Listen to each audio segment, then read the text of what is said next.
Avaunt, thou dreadful minister of hell. Thou hast but power over his mortal body, his soul thou canst not have, therefore be gone. Sweet saint, for charity be not so cursed. Foul devil, for God's sake, hence, and trouble us not. For thou hast made the happy earth thy hell, filled it with cursing cries, and deep exclaims, if thou delight to view thy heinous deeds, behold this pattern of thy butcheries. Oh, gentlemen! See, dead Henry's wounds open their congealed mouths and bleed afresh. Blush, thou lump of foul deformity, for 'tis thy presence that exhales this blood. From cold and empty veins where no blood dwells, thy deed, inhuman and unnatural, provokes this deluge most unnatural. O God, which this blood made is revenge his death! O earth, which this blood drinks, revenge his death! Out of heaven with lightning strike the murderer dead! O earth, gape open wide, and eat him quick, as thou dost swallow up this good king's blood, which his hell-governed arm hath butchered. Lady, you know no rules of charity, which renders good for bad, blessings for curses. Villain, thou knowest no law of God nor man, no beast so fierce but knows some touch of pity. But I know none, and therefore am no beast. Oh, wonderful when devils tell the truth. More wonderful when angels are so angry. Vouchsafe, divine perfection of a woman, of these supposed evils to give me leave, by circumstance but to acquit myself. Vouchsafe, diffused infection of a man, of these known evils, but to give me leave by circumstance to curse thy cursed self. Fairer than tongue can name thee. Let me have some patient leisure to excuse myself. Fouler than heart can think thee, thou canst make no excuse current but to hang thyself. By such despair I should accuse myself. And by despairing shalt thou stand excused, for doing worthy vengeance on thyself that didst unworthy slaughter upon others. Well, say that I slew them not. Why then they are not dead, but dead they are, and devilish slave by thee. I did not kill your husband. Why then he is alive. Nay, he is dead, and slain by Edward's Thy hand. foul throat thou liest. Queen Margaret saw thy murderous falchion smoking in his blood, the which thou once did bend against her breast, but that thy brothers beat aside the point. I was provoked by her slanderous tongue, which laid their guilt upon my guiltless shoulders. I was provoked by thy bloody mind that never treats on aught but butcheries. Didst thou not kill this king? I grant ye. Dost grant me, hedgehog? Then God grant me too, thou mayst be damned for that wicked deed. Oh, he was gentle, mild, and virtuous. The fitter for the King of heaven that hath him.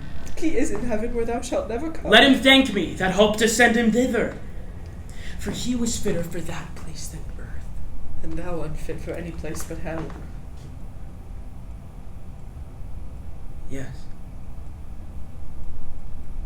One place else, if you will hear me name it. Some dungeon. Your bedchamber. Ill rest betide the chamber where thou liest. So will it, madam, till I lie with you. I hope so. I know so. But gentle Lady Anne, to leave this keen encounter of our wits, and fall somewhat into a slower method, is not the causer of these timeless deaths of these Plantagenets, Henry and Edward, as blameful as the executioner? Thou wast the cause and most accursed effect. Your beauty was the cause of that effect. Your beauty, which did haunt me in my sleep to undertake the death of all the world, that I might live 1 hour in your sweet I thought that I tell thee, homicide, these nails should rend that beauty from my cheeks. These eyes could not endure sweet beauty's wreck. You should not blemish it if I stood by. As all the world is cheered by the sun, so I by that. It is my day, my life. Black night or shade thy day, and death thy life. Curse not thyself, fair lady, thou art both. I would I were to be revenged on thee. It is a quarrel most unnatural, to be revenged on him that loveth you. It is a quarrel just and reasonable to be revenged on him that slew my husband. He that bereft thee, lady, of thy husband, did it to help thee to a better husband. His better doth not breathe upon the earth. He lives that loves thee better than he could. Name him. Plantagenet. Why, that was he. Why, the self-same name, but one of better nature. Where is he? Here.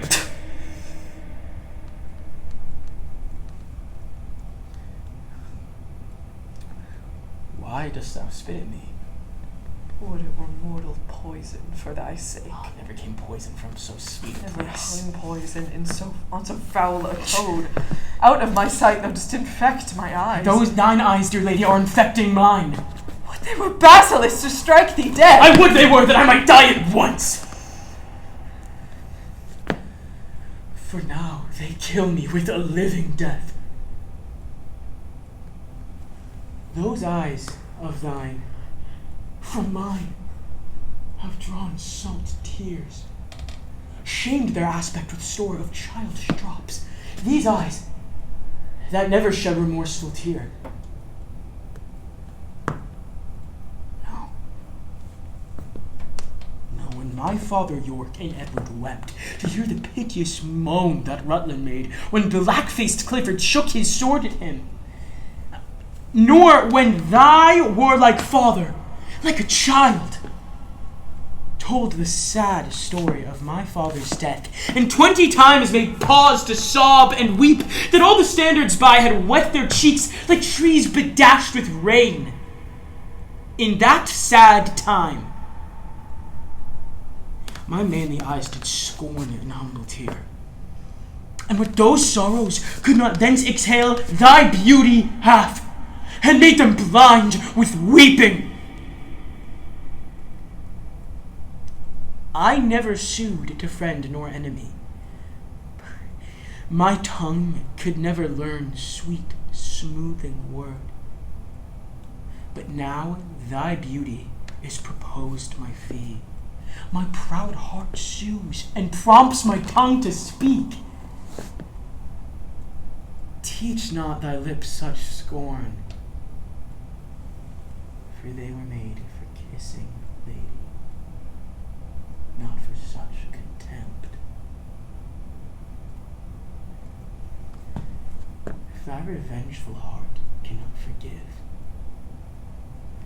well, here I lend thee this sharp-pointed sword, which if thou please to hide in this true bosom, and let forth the soul that adoreth thee, I lay it naked to the deadly stroke, and humbly beg for death upon my knee.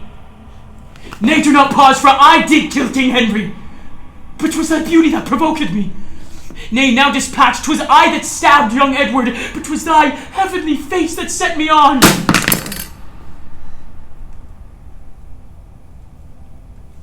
Take up the sword again, or take up me.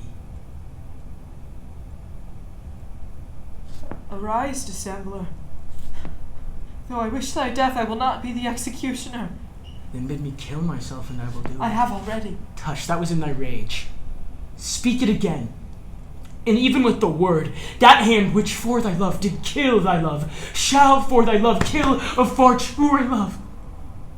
To both their deaths thou shalt be accessory.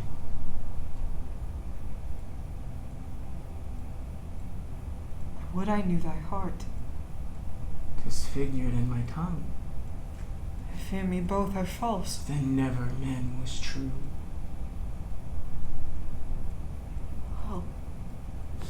Well, pick up your sword. Say then, my peace is made. That shalt thou know hereafter. But shall I live in hope? All men I hope live so. Vouchsafe to wear this ring. To take is not to give. Oh, look how this ring encompasseth finger. Even so thy breast encloseth my poor heart. Wear both of them, for both of them are thine. And if thy poor devoted suppliant may but beg one favor at thy gracious hand, thou dost confirm his happiness forever. What is it? If it please thee, leave these sad designs to him that hath more cause to be a mourner, and presently repair to Crosby Place, where, after I have solemnly interred at Chertsey Monastery this noble king, and wet his grave with my repentant tears, I will with all expedient duty see you. For divers unknown reasons, I beseech you, grant me this boon. With all my heart. Much it joys me too to see you are become so penitent. Bid me farewell. 'Tis more than you deserve. Since you teach me how to flatter you. Imagine I have said farewell already.